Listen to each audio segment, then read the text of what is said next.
오늘 은혜 받으실 하나님 말씀의 제목은 위기의 밤을 소망의 아침으로, 위기의 밤을 소망의 아침으로 라는 제목을 가지고 하나님 말씀을 전하려고 합니다.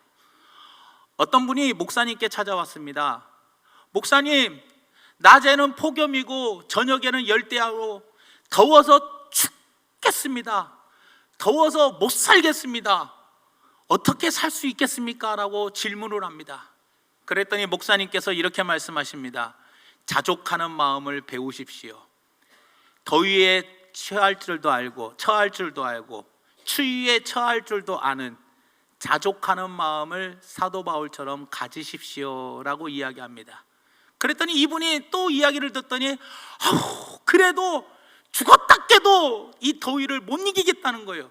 무슨 방법이 없냐? 그랬더니 목사님께서 하는 말씀이 돈을 많이 벌면 됩니다. 돈을 많이 벌면 더울 때는 어떻게 해요? 더우면 시원하게 살고 또 추우면 따뜻하게 살 수 있으니 돈을 많이 벌면 된다라고 이야기를 합니다. 오늘 이 말씀이 어떤 내용입니까, 여러분들? 믿음이 좋으면 자족하는 마음을 갖고 풍부에 처할 줄도 알고 궁핍에 처할 줄도 아는, 그래서 힘들면 힘든 대로 살고 또 잘되면 잘된 대로 사는 신앙생활을 잘하는 방법과 이 힘들고 어려울 때 돈 많이 벌어서 그리고 행복하게 사는 것, 잘 사는 것, 이것이 방법이라고들 이야기를 합니다. 그러나 오늘 본문 말씀의 내용이 바로 무엇이냐? 바로 애굽에 7년 동안 대풍년이 듭니다. 7년 동안 어마어마한 풍년이 들어가지고 백성들이 부자가 되고 너무 잘 살았어요. 그런데 하나님의 말씀대로 7년 동안 대흉년이 들어버립니다. 풍년이 7년 동안 끝나고 난 후에 7년 동안 흉년이 들어서 완전히 나라가 쑥대밭이 되어버렸어요. 얼마나 경제적으로 어려움을 겪었나 오늘 본문 말씀 13절에 이렇게 이야기하고 있습니다. 기근이 더욱 심하여 사방에 먹을 것이 없고 애굽 땅과 그 옆에 지역인 가나안 땅까지 기근으로 땅이 완전히 황폐해져 버리는, 경제적으로 완전히 어두운 그런 밤이 돼버리고 말아 버렸더라는 거예요. 가뭄이 너무 심했어요.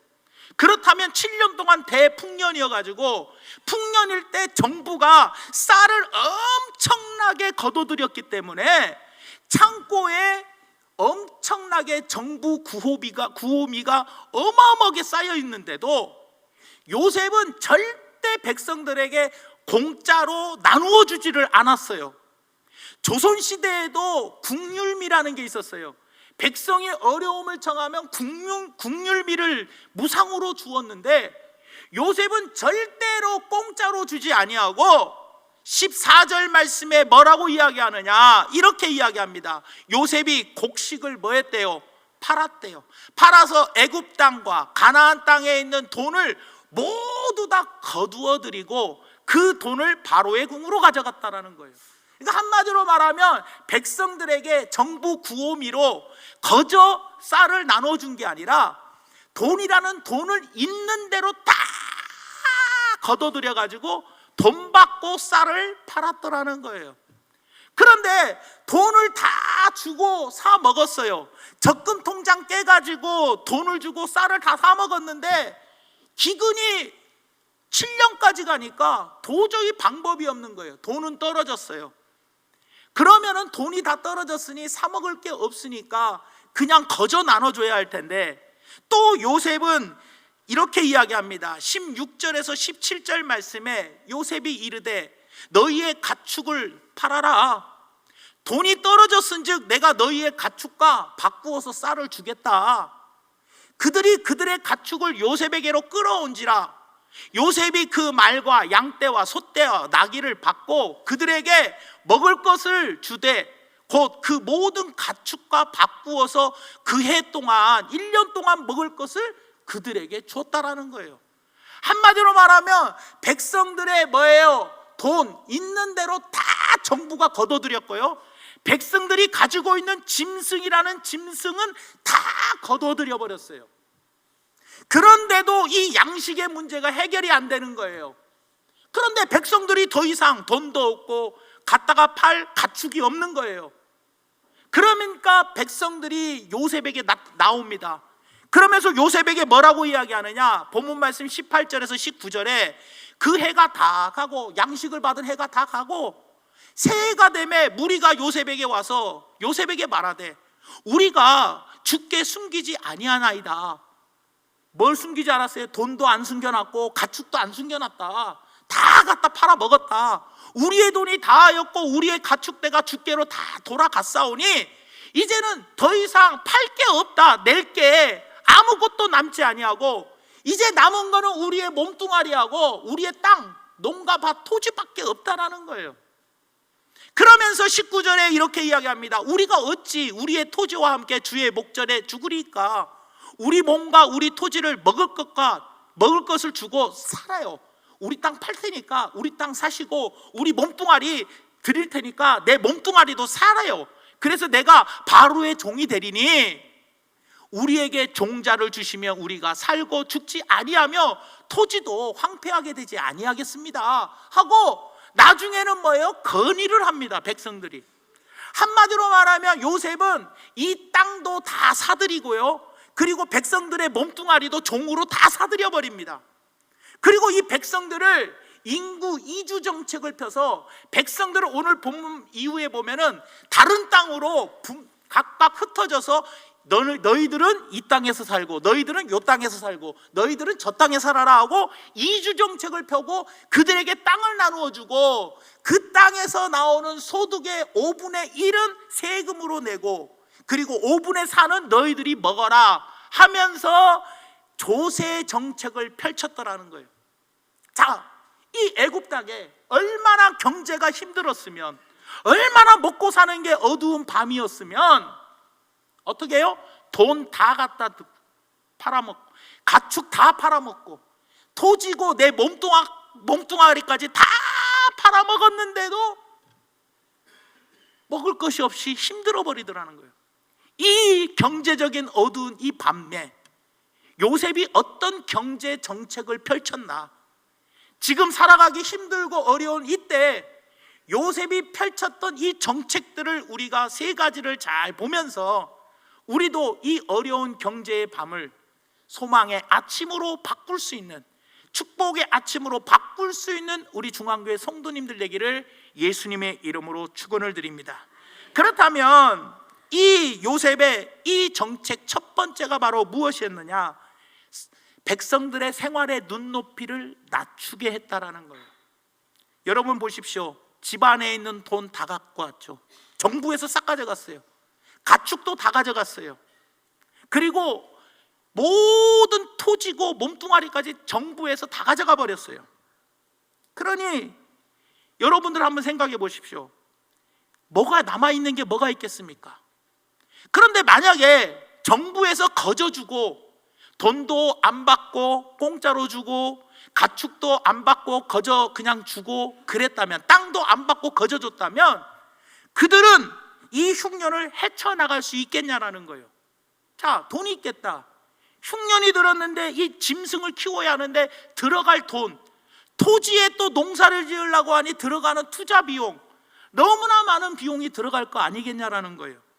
그래서 요셉이 인정머리가 없어서 백성들의 재산을 다 가져간 것이 아니라 경제적으로 어려울 때에는 너희들이 한마디로 허리띠를 졸라 매라는 거예요. 모두가 함께 어떻게 해요? 허리띠 졸라 매라는 것을 일깨워주기 위해서 너희들이 과거에는 부자로 살면서 눈높이가 높았지만 이렇게 경제가 어려울 때에는 이제 그 높았던 눈높이를 낮춰라. 그래서 너희의 살림살이 규모를 줄여나가라. 경기가 좋을 때, 경제가 아주 좋을 때 그 좋을 때와 똑같이 살아서는 안 된다. 빨리 어려울 때의 눈높이로 낮춰서 살림살이 규모를 확 줄여야 나갈 때가 많아져요, 적어져요? 나갈 때가 적어진다라는 거예요. 돈을 거두어드리고 짐승들을 거두어드리고 농가밭을 다 거두어드렸던 이유가 바로 뭐냐? 그건 바로 소유한 것이 아무도 없게 되었을 때, 그때 뭐예요? 여유를 부릴 수 없는 상태가 되더라는 거예요. 7년 대흉년을 어떻게 지내야 하느냐? 이 힘들 때는 다른 것 생각하지 말고 여유를 부리면서 지내지 말고 어떻게 해야 돼요? 우리의 살림살이를 줄이고 씀씀이를 줄여 나가라. 정부와 기업만 구조조정을 해가지고 몸집을 작게 지금 만드는 것뿐만 아니라 우리의 가정 하나하나마저 한 가정들마다 가게를 줄여가라는 거예요. 옛날에 우리가 정말로 1970년도에서 30년간 얼마나 경제가 호황이고 얼마나 우리가 돈을 벌었습니까? 그리고 얼마나 우리가 여유롭게 살았습니까? 그때 눈높이로 이 힘들 때 그때는 우리가 사고 싶은 명품 샀습니다. 그때는 우리가 사고 싶은 비싼 화장품 막 샀습니다. 그때는 우리가 사고 싶은 백 샀습니다. 그때는 내가 차 좋은 거 막 뽑았습니다. 하지만 그때 잘 살았을 때의 눈높이로 네가 지금 살면 경제는 더 어두운 밤을 달릴 수밖에 없다라는 거예요. 정부와 기업이 구조조정을 통해서 몸집을 줄여나가듯이 우리의 가정 하나하나도 뭐 해야 돼요? 가게의 살림을 줄여나갈 수 있어야 한다는 거예요. 살림의 규모와 씀씀이를 줄여나가 내 눈높이를 예전에 잘 살고 잘 나갔을 때의 눈높이에서 이제는 낮추어. 사고 싶은 것도 좀 덜 사고 쓰고 싶은 것도 좀 덜 쓰고 그러면서 씀씀이를 줄여나가는 것이 있어야 되더라는 거예요. 그 다음에 두 번째로 요셉이 펼쳤던 정책이 바로 무엇이었냐? 의식을 개혁시키는 것을 시행했어요. 자, 보세요. 돈과 짐승과 토지를 싹 다 걷어들이고 몸까지 다 사버렸어요. 백성들은 자기가 살던 곳에서 다른 곳으로 다 이주했어요. 이사를 갔어요. 왜 그랬느냐? 요셉이 잔인할 정도로 모아두었던 양식을 무상으로 나눠주지 않고 그렇게 했던 이유가 바로 뭐냐? 바로 백성들이 먼저 요셉에게 요구를 했다라는 거예요. 무슨 말이냐? 18절 19절에 오늘 본 말씀의 내용이 뭐냐? 백성들이 먼저 요셉에게 와서 우리의 땅도 사주세요, 우리의 몸도 사달라라고 나중에는 먼저 부탁을 합니다. 이렇게 절박한 때에 요셉은 왜 창고를 열고 백성들에게 나눠주지 않았냐? 그 이유는 바로 그냥 도와주는 것은 자선행위입니다. 정책이 아닙니다. 힘들 때 거저 막 나눠주는 것은 자선행위지 정책이 아니에요. 부자가 어려운 사람에게 나눠주는 것은 좋은 행위입니다. 선행입니다. 하지만 국가가 나누어 주는 것은 백성을 게으르게 만든다는 거예요. 그래서 나중에는 일하지 않으면서 왜 우리는 이거밖에 안 줘요? 더 주세요. 국가에 요구하는 게 많아지더라는 거예요. 그러니까 무슨 산불이 났다, 태풍이 불어서 피해를 입었다 하면 국가에서 돈을 엄청나게 풀어가지고 거저 도와줍니다. 그런데 그때마다 항상 나오는 게 뭐예요? 왜 우리는 더 안 주냐? 우리도 이거 지정해라. 국가 재해 상태로 지정해 줘서 우리 더 도와달라, 더 도와달라. 자꾸 더 많은 것을 백성들은 요구하고 백성들은 뭐예요? 국민들은 게을러지더라는 거예요. 그렇기 때문에 너희들의 의식을 바꿔야 한다는 거예요. 바꿔야 한다는 거. 지도자는요, 백성을 일하게 만들어야 돼요. 그러니까 백성들이요, 스스로 일할 수 있도록, 그래서 조세 정책을 펴가지고 너희들이 일해서 5분의 1은 세금으로 내고 5분의 4는 너희들이 먹어라 라고 이야기를 할 수 있었다라는 거예요. 그러니까 요셉의 정책은, 경제 정책은 뭐냐? 살림의 규모를 잘 조정해라, 씀씀이를 좀 적게 하고, 그리고 살림을 갖다가 조금 뭐예요? 축소화시켜라. 너희의 양도 좀 갖다 팔고 소도 갖다 팔아야 돈이 적게 들어간다. 그러니 살림의 규모를 줄이고 씀씀이를 줄여야 한다. 그래서 옛날에 눈높이로 살지 말고 눈높이를 낮춰서 살아야 한다라고 말하고, 또 하나는 너희가 의식의 개혁이 없이는 이 7년의 대흉년을 극복할 수 없다. 다시 말하면 우리의 삶은 의식이 바뀌어야지만 변화가 되는 거예요. 사람이 삐딱하게 살다가요, 어느 날 갑자기 새 사람으로 변화되는 사람들은요, 뭔가 충격적인 것이 하나가 딱 왔을 때 의식이 바뀌어요. 의식이 바뀌어야지만 사람에게는 변화가 일어나는 거거든요. 그러니까 너희들 보세요. 옛날에는 소도 있고 양도 있고 말도 있고 가축들이 있었고 집에 돈도 있었고 땅도 있었고, 그때는 의식이 바뀔 수가 없어요. 하지만 이제는 돈도 없고 짐승도 없고 이제 뭐예요? 땅도 없고 내 몸도 내 것이 아니게 다 팔아버렸으니 이제는 너희들 의식을 바꿀 수밖에 없다라는 거예요.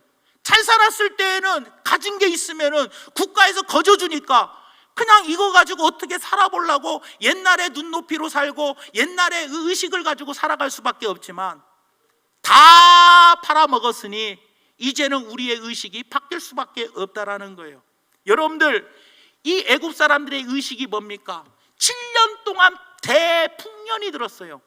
풍년이 드는 7년 동안 얼마나 잘 먹고 얼마나 잘 쓰고 얼마나 잘 놀러 다니고 얼마나 호화롭게 살았냐는 거예요. 그 호화롭게 산 의식을 갖고 이 어두운 경제를 헤쳐나갈 수 없다라는 거예요. 그래서 너희들 거 싹 다 정부에서 거둬들이고 다 이사를 시킨 후에 그곳에서 땅을 다시 분배하여 조세 정책을 새롭게 펼쳤다라는 거예요. 다시 말하면 너희 것이 없으니 옛날에 풍년이었을 때의 그 삶의 의식을 버리고 이제는 새롭게 가난한 아무것도 없어서 새롭게 시작한다라는 각오를 가지고 허리띠 졸라 매라는 거예요. 옛날에 우리가 가난했을 때 어떻게 살았습니까? 맨날 우리 집에서는 양발 꼬매 신고요, 신발도 다 기어 신고요, 팬티도 다 꼬매 기어서 입고요, 얼마나 알뜰살뜰 그렇게 살았습니까? 그런데 이 나라가 엄청나게 잘 살게 되니까요, 어떻게 했습니까? 호화사치품, 명품의 수입이 우리나라가 세계 최고예요. 어마어마한 명품들이 수입해 오고 호화스러운 그 사치품들이 우리나라에 수입이 어마어마하게 들어오는 거예요. 더군다나 해외 여행객 수가요, 2009년도부터 2019년도까지 한 번도 줄지 않고 날마다 늘어나고 있어요. 날마다 늘어나요. 17%에서 19%가 날마다 해외 여행자 수가 늘어나더라는 거예요. 1년에 2,500만 명이 외국을 나가요. 거기에서 320억 달러를 쓰고 와요. 세계에서 외국에서 돈 많이 쓰는 나라 9위가 우리나라고요. 그리고 1인당 소비하는 돈은요, 세계 1위라는 거예요. 거기다가 여러분들, 하루 평균 46만 명이 외국에 나가요. 그리고 어제 뉴스를 봐보십시오. 작년에 이 여름 휴가 기간 동안, 한 달간 여름 휴가 기간에 399만 9천 몇백 명이 나갔어요. 그러니까 400만 명이 한 달 동안 외국에 나갔는데 올해에는 더 늘어나서 415만 명이 해외여행을 나간다는 거예요. 이 휴가 때. 지금 경제가 힘들고 어렵다고 하면서 해외 나가는 인원은 많아지고 쓰는 인원 돈도 많아지고, 어제 뉴스에 계속해서 나오는 이야기가 뭡니까? 인천공항 주차장에 주차할 데가 없으니 대중교통 이용해가지고 인천공항에 오라는 뉴스가 계속 나오는 거예요. 사랑하는 여러분, 분위기에 휩쓸리면 안 되는 거예요. 경제가 어려울 때는 야, 너도 놀러 가니까 나도 놀러 가고, 너도 가니까 나도 가고, 너 뭐 사오니까 나도 뭐 사고, 남들이 무슨 백 사니까 나도 같이 사고, 남들이 무슨 명품 입으니까 나도 같이 입고, 할 것 없이 뭐예요? 분위기에 휩쓸려서 살아가더라는 거예요. 제2의 IMF 시대, 이때를 사는 길은요, 우리의 의식을 개혁하는 겁니다. 우리의 생각을 철저히 바꿔가지고 어려움을 오히려 기회로 삼을 수 있는 삶이 돼야 한다는 거예요. 그러니 남 따라가지 말고 지금은 뭐예요? 살림의 규모를 줄이고 씀씀이를 줄여서 눈높이를 옛날같이 내가 맨날 먹고 싶으면 어디 저 바닷가에 갑자기 휙 가가지고 녹동에 가가지고 회 딱 먹고 오고, 뭐 어디 딱 좋다 하면은 서울에 딱 가가지고 백화점 가서 쇼핑 딱 하고 오고, 그런 삶이 아니라 눈높이를 옛날보다는 이제 낮추어야 하고, 그리고 내 의식이 바뀌어야 한다라는 거예요. 그 다음에 마지막 세 번째로는 시대를 아는 지혜를 가지라는 겁니다. 요셉은 7년 대흉년 동안 백성들로 하여금 모든 것을 다 사들였어요. 이상하지 않습니까, 여러분? 씨앗을 뿌리고 농사를 지으면 그나마 농사가 될지 어떻게 합니까? 그러면 씨앗을 나눠주고 농사 지어라, 땅 사들이지 말고 씨앗을 뿌리고 농사를 지어라 하면 되는 거 아니에요? 그래서 너희들이 농사를 지어서 먹고 살게끔 종자씨 나눠주면 되는 거예요. 그런데 종자씨도 안 나눠주고 농사 지을 밭, 논까지 전부 다 사들여 버렸어요. 왜냐?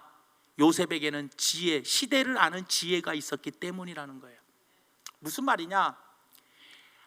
요셉이 바로 왕의 꿈을 해몽할 때 어떻게 해몽을 하느냐? 창세기 41장 32절에서 33절에 이렇게 해몽을 합니다. 바로께서 꿈을 2번 겹쳐 꾸신 이유는 하나님이 이 일을 정하셨음이니라. 하나님이 7년 동안 풍년 주고 7년 동안 흉년을 줄 거라는 것을 하나님이 딱 정하셨대요. 그리고 하나님이 속히 행하십니다. 그러니 이제 바로께서는 명철하고 지혜 있는 사람을 택하여 애굽 땅을 다스리게 해야 합니다. 하나님이 정하셨습니다. 하나님이 속히 이 일을 행하십니다. 하나님이 하신대요. 하나님이 속히 행하신대요. 하나님이 정했다는 거예요. 그러면 여러분들 보세요. 하나님이 정하신 것은 절대 거저 지나가지 않아요. 반드시 그대로 됩니다. 지금이 어떤 때입니까? 7년 풍년이 끝난 후에 7년 흉년이 들었어요. 하나님께서 정하신 7년의 흉년 동안 아무리 씨앗을 뿌린다고 거기에서 농사가 거둬들여집니까? 하나님이 너희들 7년 동안 흉년으로 딱 정하셨는데 하나님이 정하신 걸 어떻게 바꿉니까? 그러면 우리가 아무리 농사를 지어도 거둬들일 수 있어요, 없어요? 하나님이 흉년으로 딱 막아놨기 때문에 아무리 농사를 지었고 아무리 어떤 새로운 기법을 가지고 농사를 지으려고 해도 하나님이 정하신 흉년은 더 이상 거둬들일 수가 없는 거예요. 그래서 이 요셉은 그것을 알고 있었기 때문에 그 밭까지 다 사가지고 땅까지 다 사들여가지고 아예 씨를 뿌리지 못하게끔 지혜를 펼쳤더라는 거예요. 여러분, 한 사람이 종자씨를 뿌리는 것은 얼마 안 되지만 전 국민이 동시다발적으로 자기들의 땅에다가 씨를 뿌리면 그 양이 얼마나 되겠습니까? 그리고 7년 동안 그 씨앗을 계속해서 전 국민이 뿌린다고 하면 그 양이 얼마나 많겠냐라는 거예요. 그렇기 때문에 요셉은 때를 알았어요. 지금은 씨를 뿌릴 때가 아니라는 거예요. 씨를 뿌리면 하나님이 흉년을 명하셨기 때문에 절대로 거둬들일 수 없기 때문에 지금은 씨를 뿌릴 때가 아니라 지금은 그 씨를 가지고 양식으로 삼는 때라는 것을 요셉은 알고 있었다라는 거예요. 그래서 백성들의 땅과 양식을 바꾸어서 곡식 한 톨도 허비하지 않도록, 헛된 데다 괜히 심어가지고 낭비하지 않도록 요셉은 지혜를 갖췄더라는 거예요. 사랑하는 여러분, 오늘날 우리에게도 마찬가지입니다. 때를 아는 지혜가 필요합니다. 우리나라 국민들에게 가장 필요한 것이 바로 뭐냐? 지금이 어느 때냐는 거, 이 때를 아는 지혜가 필요하더라는 겁니다. 그래서 무엇을 하면 될 때인지, 무엇을 하면 안 될 때인지, 무엇을 하면 되고 무엇을 하면 안 되는지 이 때를 구별할 수 있어야 돼요. 그래야 망하지 않고 살아갈 수 있다는 겁니다. 그러면 이 때를 아는 지혜는 어디로부터 옵니까? 야고보서 1장 5절 말씀에 너희 중에 누구든지 지혜가 부족하거든 모든 사람에게 후히 주시고 꾸짖지 아니하시는 하나님께 구하라. 그리하면 하나님이 지혜를 주신다는 거예요. 우리는 지금 뭐 해야 할 때냐? 하나님께 열심히 지혜를 구해야 돼요. 하나님, 이 말세지 말에 이 경제가 어렵고 일본은 백세 국가에서 제외를 시키고 북한은 계속해서 미사일, 방사포 실험하면서 핵무기 만들어내고 미국과 중국과 일본의 이 러시아와 이 틈바구니 속에서 경제는 갈수록 나날이 어려워지고 인건비는 올라가면서 정말로 힘들고 어려운 이때 하나님 이 시대를 바로 볼 수 있는 지혜를 주세요. 이때 내가 무엇을 해야 할지 무엇을 하지 말아야 할지를 구별할 수 있는, 판단할 수 있는 지혜를 달라고 우리는 이 어려운 경제의 밤을 살아갈 때 반드시 기도해야 되더라는 거예요. 사랑하는 여러분, 언제든지, 그리고 이 어떤 위기든지요, 위기에는 언제나 소망이 있습니다. 여러분, 위기 끝에는요 파멸과 복이 매달려 있어요. 파멸과 복이 이 위기 끝에는 매달려 있어요. 내가 이 위기의 시대에 눈높이를 낮추고, 그리고 나의 의식을 바꾸어서 하나님께 지혜를 구하여 파멸의 끝, 위기의 끝에서, 위기 속에서 파멸을 선택하느냐, 이 위기 속에서 복을 선택하느냐, 그것은 우리가 하기 나름이라는 거예요. 사랑하는 성도 여러분, 부디 이 위기의 밤을, 우리는 경제의 위기의 밤을 살아가고 있는 이때 반드시 해는 뜹니다. 그럴 때 그 해가 뜰 때 파멸의 해가 뜨느냐, 소망의 해, 축복의 해가 뜨느냐는 내가 이 어두운 밤을 어떻게 지내느냐에 따라서 끝이 소망의 아침이고 축복의 아침이냐, 파멸의 아침을 맞이하느냐, 내 삶이 달라지더라는 거예요. 오늘 요셉의 정책을 보면서 생활의 눈높이를 낮추시기 바랍니다.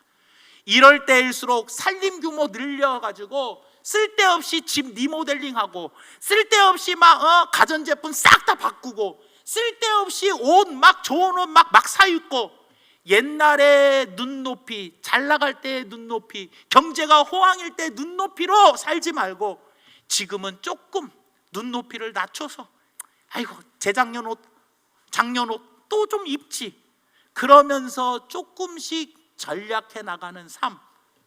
물론 뭐 여유가 많으면 얼마든지 하셔도 되죠. 하지만 씀씀이를 줄여나가는 삶, 가정의 구조조정을, 가게 살림의 구조조정을 잘 할 수 있는 분들을 되시기를 바랍니다. 그리고 우리 의식, 옛날에는 막 우리의 의식이, 그때는 돈이 잘 벌리니까 먹고 싶은데 마음대로 가서 막 사 먹고, 사고 싶은 거 막 사고, 내 눈으로 하고 싶은 거 금하지 않고 다 했지만, 이제는 그 의식을 좀 바꾸길 바랍니다. 지금은 줄여나갈 때고, 지금은 내 눈높이를 낮추고 내 의식을 바꿔야 할 때고, 지금은 내가 무엇을 선택해야 할지, 어떤 일을 해야 할지를 판단하고 구별할 수 있는 지혜가 필요한 시대라는 걸 기억하며, 지혜를 주시는 하나님께 구하여 지혜를 가지고 잘 선택하며 사는, 그래서 이 어두운 경제의 밤에, 위기의 밤을 소망의 아침으로, 축복의 아침으로 만드시는 우리 중앙교회 성도님들 되기를 예수님의 이름으로 축원드립니다.